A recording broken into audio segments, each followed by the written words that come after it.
I'd like to introduce our next panelist, Chris Temple, the executive director and co-founder of Living on One and director and producer of Salam Neighborhood. Other works that he's been involved in include Living on $1, Rosa, These Storms, and the Change series. And if you can believe it, he's raised over $500,000 to provide microfinance services around the world for education programs and for communities in which they film. Very powerful voice. We'd like to show you a clip before he comes out.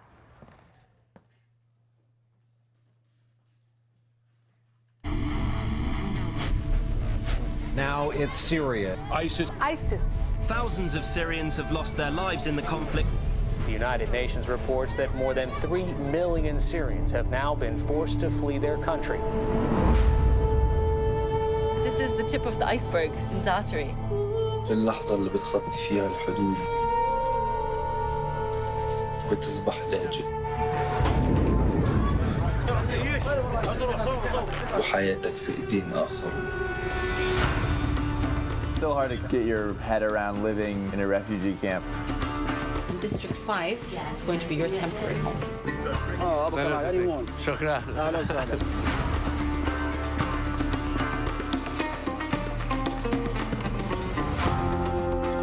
Why did you decide to leave Syria? والله أنا عارف ازاي فتحت مواجهة طويلة عارف.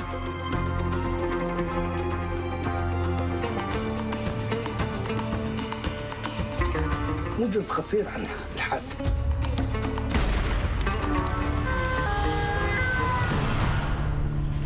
I'm really hurting right now.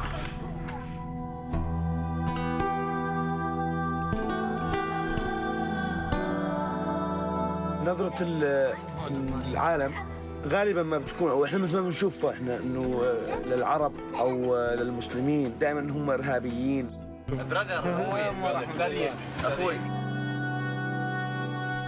هل هاي النظرة صحيحة كانت بالنسبة لكم لقيتوها وهي موجودة فينا ولا لا؟ هو صح، احنا بالنهاية بنعتبر لاجئين يعني سواء بأي بلد ثاني.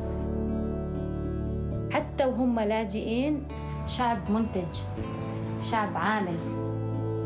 Then you just hear just like one fact about one person and you're like, that is something that I could never even imagine.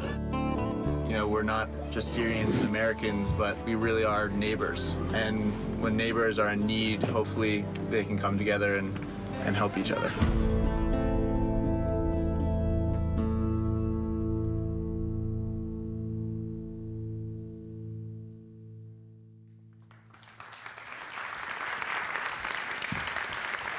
Awesome.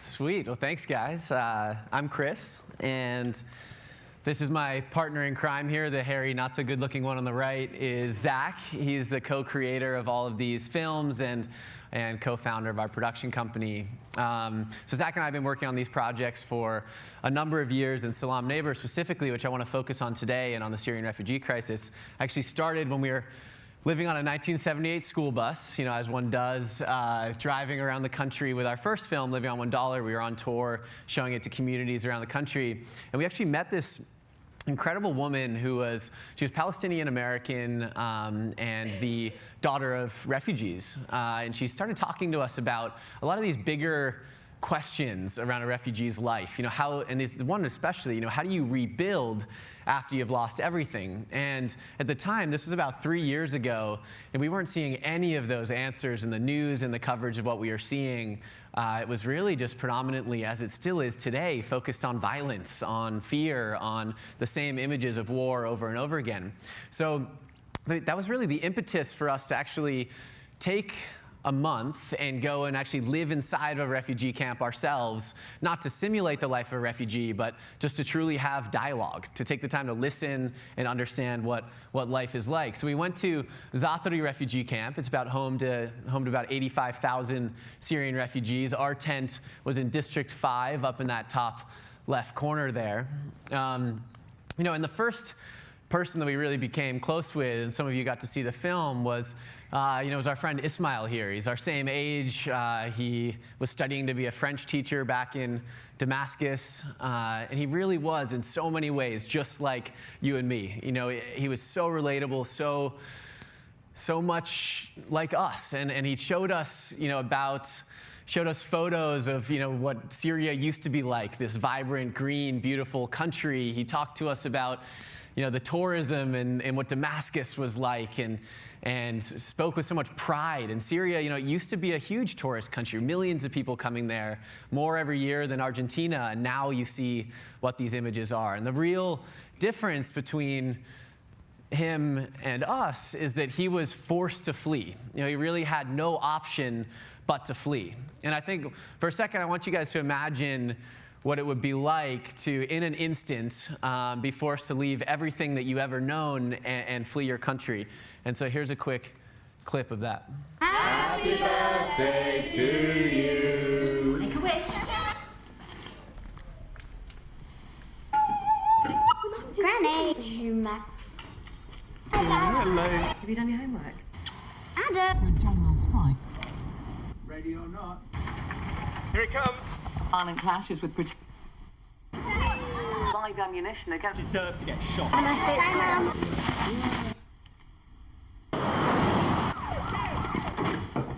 school. Airstrikes on rebel position. We are going to stay. What's happening? Go.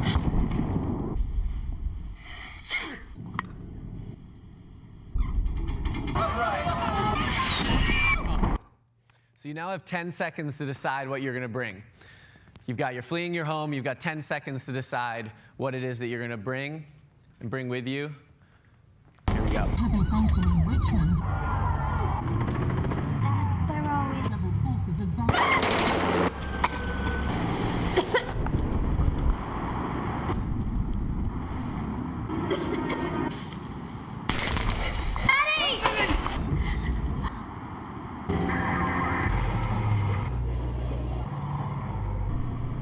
Happy birthday to you. Make a wish, darling.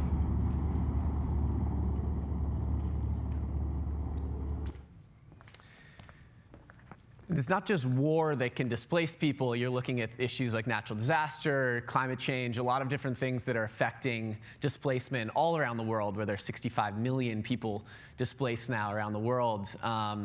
And obviously that was a recreation video, but this is our little buddy Rauf, and some of you guys got to see him in the film, but he's an 11-year-old, and he just celebrated his 3rd birthday in Zaatari. He's continued to be there in this camp, his 3rd year now without access to education, and 3rd year being displaced from his home. And, Rauf brought up a lot of big questions around the longevity of this crisis, where oftentimes people think about refugee issues as a short-term problem. It's a short-term thing about humanitarian needs, right?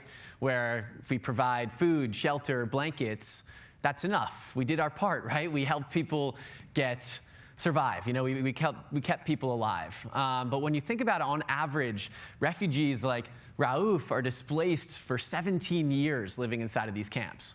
That's just the global average.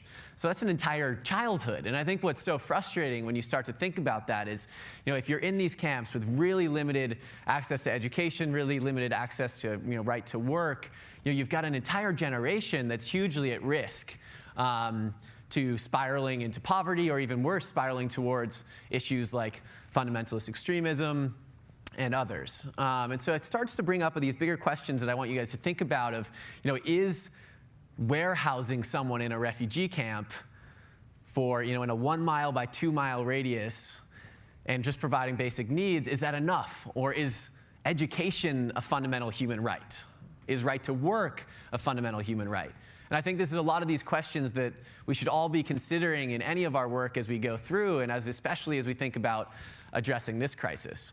And you realize too that, in this context, the Syrian context, people have no home to go back to. It's not something like they chose to leave, chose to make this type of journey.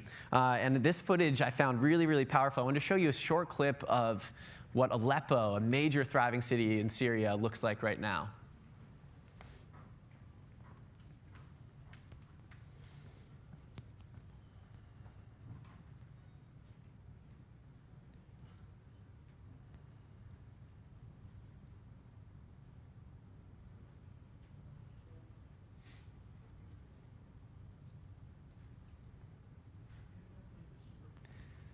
I mean, these are haunting images. I purposely left it without sound just to, it's just so powerful to see, who is going to rebuild this? And I think that that's a fundamental question that we have to consider in this long-term crisis response. Again, if someone's stuck in a camp for 17 years, this crisis isn't ending anytime soon, who's going to go back and rebuild Syria? And I think the answer is actually pretty clear. The answer is the people inside of these camps. It's the Syrians themselves are the solution to this crisis. And so how do you unlock their potential? How do you open up more opportunity for Syrians to work, for Syrians to build, and for Syrians to be that answer? And the thing is, it doesn't, it's helpful whether or not they're rebuilding Syria or if they're in the host countries currently, because then they can actually be a productive boon to that society. They can be filling labor needs. They can be coming in and doing incredible things. And inside of this camp, they'd built this massive economy. There are over 3,000 businesses operating inside of this refugee camp. It's not just people sitting there waiting for handouts. It's people who are really actively thriving and trying to rebuild their lives. There's even, one of my favorite things, there's even a pizza delivery system inside of the camp that the UN has no idea how it operates, no joke, because there's no street signs, there's nothing like that, but Syrians have found a way to try to regain a sense of normalcy. And I think, it's, again, another example of that strength of the human spirit that so many of you have probably seen across your work, that people want to be productive. They want to rebuild their lives. And we are seeing that all over the place. And you can even see just in a couple of really powerful images of, this is when the camp first started, and then it started just building out more and more, building out even more, and just resembling more and more of a city by the end of it. And why do we consider refugee camps instead of considering them cities? And the real answer lies in the fact that it's very, very stressful on these host countries right now. There's a couple countries in particular that are hosting 90% of Syrian refugees. It's Jordan, Turkey, Iraq, Lebanon, and Egypt. And those countries are taking huge strain from the numbers that are coming in. Just to put a little perspective on it, the amount that Jordan has taken in, for example, would be the equivalent of the US taking half of Mexico in 4 years. So thinking about what that does to the labor market, to employment, to even social services, crowded hospitals, crowded schools. And so if this burden, though, is actually more equally distributed between countries, it doesn't have to be a burden. Because as we've seen, Syrians can be the solution. They can productively add to these countries, but not when it's at this scale that it currently is. And if we're not willing to take refugees into our own countries, we better be willing to put money and invest in the long-term development of these host countries. A country like Jordan, who's actually an incredible ally of the US as well, and a country that, if we can continue to keep stable and continue to put in development funding, infrastructure projects, job creation, it's not only helping Syrians, but it's also helping the refugees themselves, creating this amazing win-win scenario, which is what the ideal situation is to respond to this crisis. So since we've left that camp, as you might imagine, there was a lot of frustration and a lot of guilt as we were leaving. We got to parachute in for 5 weeks and then leave this refugee camp. And our friends, Raouf and Ismail, are still there inside the camp. They're still, as we speak right now. So we were really trying to figure out what to do with that guilt and that frustration, and channeled it actually, thankfully, into the creation of the film that some of you guys got to see, a feature documentary, 75 minutes, called Salam Neighbor. And the film, we had about 250 hours of footage and created about 50 rough cuts of the film over the last 2 years to finish that and create the film. So thankfully we had this outlet and this channel to put all of our energy into, because honestly I think the best cure for guilt is action, as many of you probably know. But for us, again, once we created the film, that was just the first step. And thankfully for us, it's been kind of about a year now since we first started showing people the film, first started getting it out. And it's been about what impact can we actually create. You can create a film, but if it doesn't actually drive any change, what's the point? If it doesn't inspire action, what's the purpose of this film? So we've taken the film on tour, actually brought around a nice refugee tent with us to a lot of universities, schools, conferences, places like this as well to get to share this message. We've done 286 events since January. Which has been an insane whirlwind. And actually just on Monday, a lot of this momentum with the film, the distribution, culminated where it released globally on Netflix on Monday in 21 different languages around the world. So thank you. So that's just kind of like the filmmaker's dream to get it out there, in that sort of way. But some of the things along the way that we're trying to inspire is, above all, number one is to try to change the conversation around refugees, to change the way that we view a refugee. And number two is really looking at asking people to come in and take action. So on our website right now, people can come and fundraise and volunteer for a couple incredible organizations, the IRC, Save the Children, and UNHCR, who's working in the camp.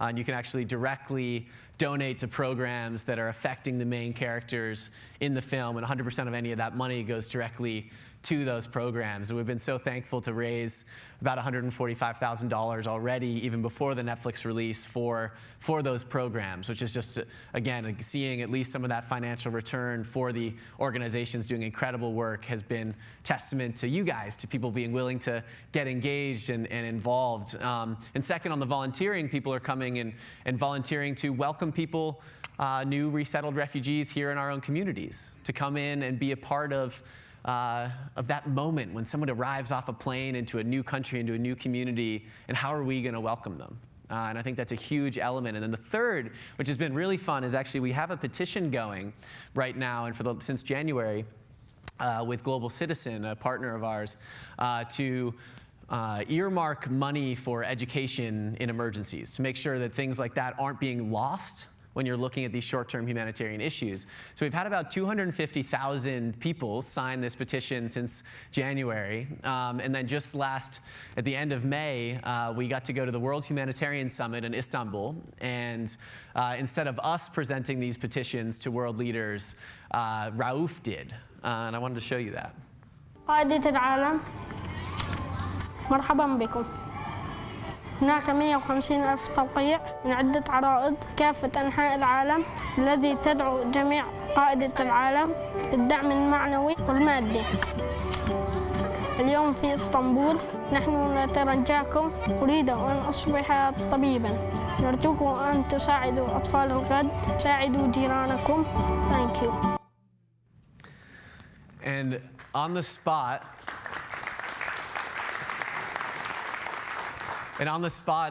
world leaders pledged $90 million to that fund, thanks to the work of you guys and Rauf. And so these actions, these little things are having a huge impact, but I wanted to leave you with one just overarching thing that I think is the key to dealing with this crisis and dealing with a very toxic environment that we're hearing around Syrian refugees right now. And the key is dialogue.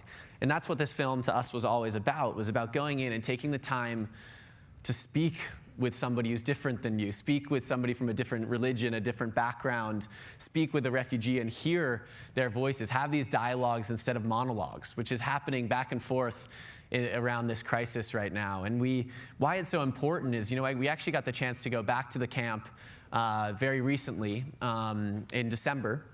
And we showed Rauf and Ismail and everybody the film before we showed it to all of you guys. It's such a sensitive and intimate film. We wanted to make sure they were okay with it before we showed it to others.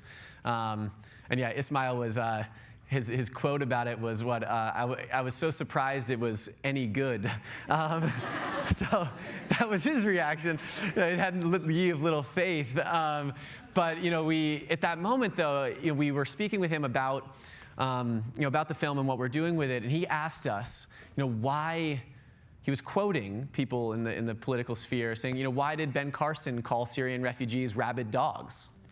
Why is there this discussion of banning Muslims from the United States? I don't understand it. And he was asking in a very genuine way, just really trying to understand what the connection was between him fleeing a war and him fleeing a group like Daesh and ISIS and then why he somehow got lumped in with this group, with a small group of horrible individuals who have nothing to do with the refugee population. And I think what it just reminded us of is this is such a smaller, more interconnected world that there is no way we can take a path of isolationism. There's no way we can give into that fear. The only approach to making this world a more secure place is having that dialogue, is listening, is trying to promote that. And if we give into the fear, then that's what a group like Daesh or ISIS wants. And I hope that you guys will consider, as as we move forward from here, the Syrians and the rest of the world is listening to this dialogue, and I think history will judge all of us on the decisions that we make. So thank you guys so much, and I'm going to take a couple questions. Yeah. Thank you. Chris, I feel as a journalist that we, as journalists and the media, have failed people on the issue of Syria. I just find it very difficult sometimes to get Syria stories done that viewers, we believe, are sort of desensitized because it's the same images that we end up showing over and over again. Yeah. Of all the humanitarian issues you could have focused on, why Syrian refugees? So, we started this project about 3 years ago. So before, the Paris attacks, before Ayman, the small boy, washed up on the shore, it wasn't the media topic. And with the time when you're looking at, I was actually an economics major in college. I've never taken a film class in my life still. We learned from YouTube. When you looked at the numbers, there's no way this crisis wasn't going to hit the boiling point that it is now. And it really, truly is the most pressing humanitarian crisis that the world has seen since World War II. It's a tragically horrible situation, this even global migration. So when we were looking at an area to focus on, it just felt so right. And we didn't know what the film would become. We didn't know what the project would become. Actually, its initial idea was only supposed to be 20 minutes and done in 6 months, and now here I am 3 years later. So these projects have a way of inspiring and enveloping you. It's a very powerful voice and a powerful light that you've shined. You talked earlier that education should be a fundamental right. I worry so much about, there's a whole generation of younger kids who are not being educated because they're in these camps. And I worry about what that does, just on a selfish, self-centered focus, to terrorism. Yeah. I think it's something like 2/3 of the population in the Middle East are under the age of 28. What have you seen? Do you think that that's going to change? That lack of education for this whole community who have become nomads in some sense? Whether or not that changes is up to us. It's up to what the international community is going to respond in this moment, and then it's about the refugee population following through on it, which I do believe we're seeing the semblance of that already starting to happen. But when you look at the refugees in this camp, the formula for what creates fundamentalism, what creates these types of attacks, it's not about religion, it's about poverty, it's about ignorance, it's breeding, it's coming out of these destitute situations that we can actually play a factor in helping to combat. And not through always missiles and more boots on the ground, but through these actual programs that you see people running. But if you take a Syrian population that is already educated, has so much potential, there's doctors, there's lawyers, there's kids who are educated who now are sitting in refugee camps. We're hitting the 5th, 6th year now. If we wait any longer, then they will spiral towards poverty and towards that ignorance. But if we can there's still this chance to keep, to kind of keep that population afloat.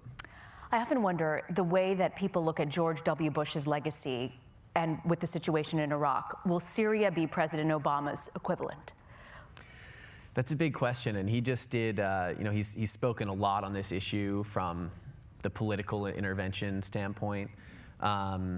And the U.S. has obviously pledged a lot of money to the humanitarian issue. But beyond, I think it will overshadow a lot of what he's talking about, but it's a very, very complicated situation when you look at a political solution inside of Syria. You've got so many levels from on the basic level, you have rebel groups and Assad going at it and fighting very disparate rebel groups. One level above that. So if not political, how do you see any change in that area? I mean, you have to continue to push for political solutions, but the problem is you cannot wait for a political solution, is what I think is key. So it's really about the combination, but without a political solution, this war will not end, and that is very true. Are you still continuing your relationship with people from the camp? Do you keep in touch? Yeah, so what's been amazing is they're all on WhatsApp, they're all on Facebook. So we continually actually keep in touch all the time, and that's how we're able to send videos back and forth and conversation. You can use Google Translate to have full conversations. Wow. So again, that's just another example to us of how much smaller of a world it truly is right now. And there's been a couple interesting updates where through conversation with Ismail and figuring out more with him, we've actually just been able to raise the money for his resettlement to Canada. So he's actually now being resettled to Canada with his entire family. And Canada has an amazing private sponsorship system where if you raise the money personally, $35,000 as a Canadian citizen, the Canadian government will accept a resettled family. And what you're doing is coming in and just kind of helping to pay for some of that first startup cost. But what an amazing program to empower your own citizens and help people around the world. A lot of people point to Trudeau, the prime minister there, saying what he's done for Syrian refugees is pretty remarkable. I have a man crush, totally. Do you? I can see why. I can see why. Our Lara Logan did a profile of him for 60 Minutes, and it was really cool to watch. Yeah. One of the questions here is the risk of assault against women, and especially kids in camps, has been in the news. Did this come up in your time there? I mean, the protection issues for women, especially in these camps, and even more actually in the urban areas, is a huge issue, and the IRC and others are doing a lot of work to help on the protection side. But you have, 1 in 4 women, Syrian women in this crisis are single mothers in this crisis, single head of household. And so you've got a lot of vulnerability, and they've got very low income, very little access to work or places to live. So you do see, especially in these types of crises, more vulnerability for the children and for women populations. Have you noticed shifting attitudes towards Syrian refugees in America since you made the film? It's hard to tell. We've been doing a lot of, every screening, and you guys will as well, probably get a survey understanding what your thoughts were kind of before and after the film, and has there been a shift as a result of this film in any capacity. But more broadly, even beyond how this film might be affecting people, sadly, I think the dialogue around Syrian refugees has continued to spiral towards a more negative dialogue. And I think a lot of that is through a very charged political conversation, and I think a lot of fear. And what I would like to say is that I understand there's a security risk that's being presented by a group like Daesh or ISIS, but the key question is, how do we combat a group like that? And there are 2 very different approaches that you can take. And one is that fear-based one I was talking about, and the second is one that's really based on dialogue, that's based on not an isolationist approach, but about engagement and about humanitarian intervention. If you could sort of pick the future, and if there were 3 things you would like to see that could transform the situation in Syria, what would they be? Wow, that's a great question. 3 things that could transform. You really, really hope for a political solution, and I think that there's varying degrees of what countries could do there, from no-fly zones to more political pressure being put on regional players to stop their support of local governments like the Assad regime.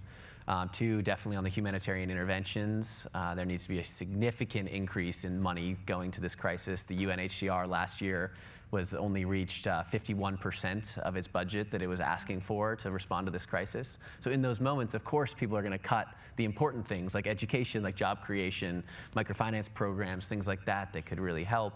And then the third is on resettlement. I think each of us has an amazing opportunity to say, no, we're willing to welcome refugees into our own communities.